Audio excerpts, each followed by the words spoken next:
लागेला कि मैं सच बोले नहीं और सच के आवाज उठाए वाला के हम बहुत पसंद करेंगे और हमरा लागेला कि जानते हैं तो मैं बता देना चाहता हूं कि रवि भट्ट मेरा नाम है। मैं अयोध्या जिले का निवासी हूं और बिहार में पिछले 10 महीने से मैं पत्रकारिता के क्षेत्र में कार्य कर रहा हूं और लोगों का सम्मान जिस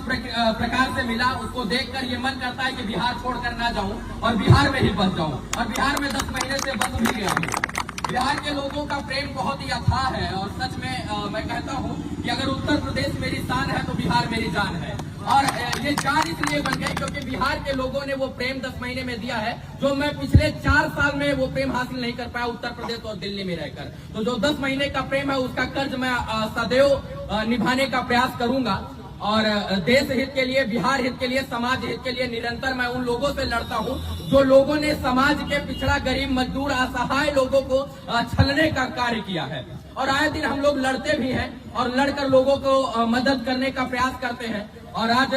बिहार प्रगतिशील युवा संगठन के कार्यकर्ताओं ने और इसके अध्यक्ष ने हमें यहाँ पर बुलाया है तो मैं ये बात दावे के साथ कह सकता हूँ और मेरे अंदर ये विश्वास है कि मैं अच्छा कार्य कर रहा हूँ, तभी लोगों ने अपनी अच्छाई में शिरकत करने का मौका हमें दिया है। हम अच्छा कर रहे हैं इसलिए। बाकी बहुत सारे लोग हैं जो कहते हैं कि आप उत्तर प्रदेश से चलकर बिहार में पत्रकारिता कर रहे हो, तो बिहार मैंने बताया कि मैं पत्रकारिता नहीं बल्कि मैं समाज का एक जिम्मेदार नागरिक हूं और आजाद हूं। इसका परिणाम और प्रमाण मैं देने का प्रयास कर रहा हूं और मेरे साथ साथ आप सभी युवा जिसके पास ये मोबाइल है वो आज के युग का पत्रकार है। आपको आज लड़ने के लिए सिस्टम से और इसके बाद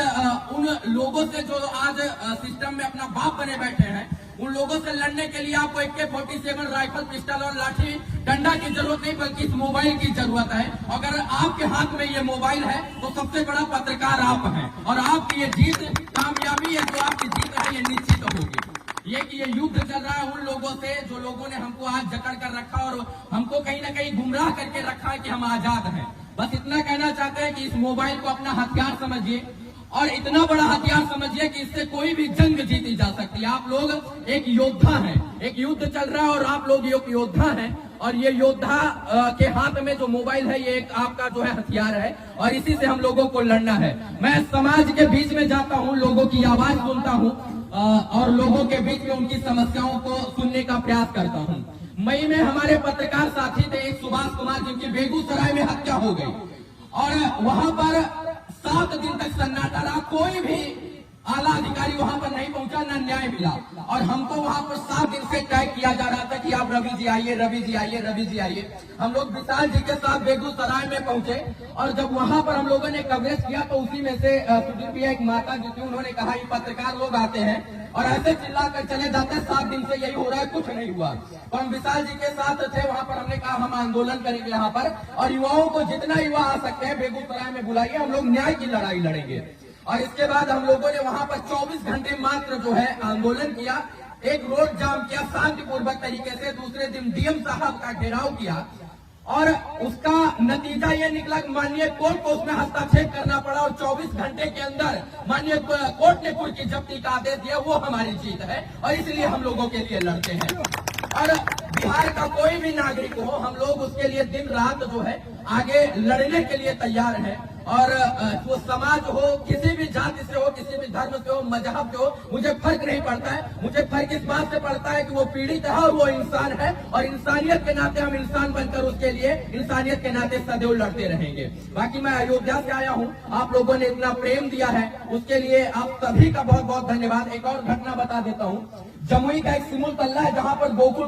यादव जी की हत्या कर दी गई। प्रभात खबर के जो है वो पत्रकार थे, वहां पर भी सेम वाकया हुआ और उनकी बच्ची IAS बनना चाहती थी। तो बहुत सारे लोगों ने वहां पर हमको बुलाया, 7 दिन बाद हम लोग वहां भी पहुंचे और हम लोगों ने फिर से वहां पर न्याय की लड़ाई लड़ने का प्रयास किया और विजय हुई हम लोगों की। तो हम एक चीज बोल सकते हैं कि सत्य के साथ हम लोग अगर अडिग हैं तो सत्यता की जीत आने वाले समय में बहुत ही तगड़ी होगी और युवाओं का साथ रहा, इन जैसे युवाओं का जो अमनौल के युवा है, चाहे वो मनीष विशाल के हो या उनके साथ के जो साथी हैं, वो लोग अगर अपना साथ हम पर निरंतर देते रहेंगे और प्रयास करते रहेंगे तो हम लोग जो है इस देश में बदलाव लाने का प्रयास करेंगे, क्योंकि ये देश आने वाले समय में युवाओं के ऊपर चलने वाला है और युवा ही इतिहास लिखेगा आने वाले समय में। तो युवाओं की जय जयकारों मैं ऐसा चाहता हूं, और युवा संगठन अगर बना है तो इसे आगे ले जाने का प्रयास जो है इन युवाओं के द्वारा किया जाए। और ये लोग हमको बताएं कि यहाँ पर एक ऐसा कार्यक्रम होने वाला है जिसमें युवा वर्ग के लोग आएंगे। तो मैंने कहा कि भाई युवा आएंगे तो युवाओं के साथ मैं सदैव खड़ा रहता हूं, मैं भी आने का प्रयास करूंगा। तो मैंने पूछा कोई राजनीतिक संगठन तो नहीं, इन्होंने कहा कि नहीं, ये गैर राजनीतिक संगठन है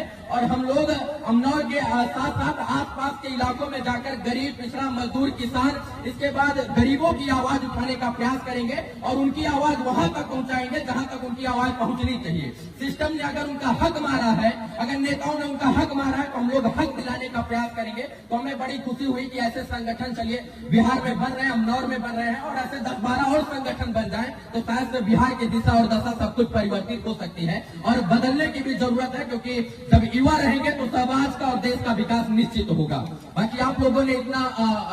सम्मान दिया, प्रेम दिया, उसके लिए मैं आप लोगों का आभार प्रकट करता हूं। बाकी आप लोग, अगर मैं कहता हूं कि कुछ लोग टांग खींचते हैं, अगर कोई भी इंसान, कोई भी मैं हूं या कोई भी युवा हो, अच्छा कर रहा हो तो उसका हाथ देने का प्रयास कीजिए, हाथ देने का। जब हाथ दीजिएगा तो साथ में चलकर वो भविष्य का निर्माण करेगा। लेकिन अगर आप टांग खींचिएगा तो आप नीचे रहिएगा और टांग जिसका आप खींचेगा वो सदैव ऊपर रहेगा। तो टांग नहीं, हाथ देने का प्रयास कीजिए। हम लोग बदलाव लाएंगे और बदलाव लाने के लिए हम लोग लड़ रहे हैं। अगर मैं गलत कर रहा हूं, मैं मानता हूं कि मैं इंसान हूं, गलती मुझसे भी हो सकती है भैया, तो हम लोग अगर गलत कर रहे हैं तो हमारी उंगली पकड़िए और बोलिए है रवि आप गलत कर रहे हैं, आप गलत कर रहे हैं, आप ये काम कीजिए, आप बड़ा भाई बनकर हमको जो है रास्ता दिखाने का काम कीजिए और हम उस रास्ते पर चलेंगे। और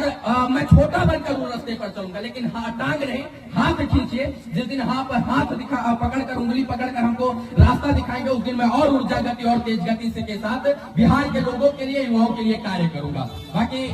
बस इतना ही, कुछ और शब्द नहीं है। आप लोग हमको यूट्यूब, फेसबुक पर निरंतर सुनते रहते हैं, देखते रहते हैं, और इतना प्रेम इस 10 महीने में जो आप लोगों ने दिया है उसके लिए फिर से आप लोगों का बहुत बहुत आभार, शुक्रिया, शुभकामना। सभी दर्शकों का एक बार धन्यवाद।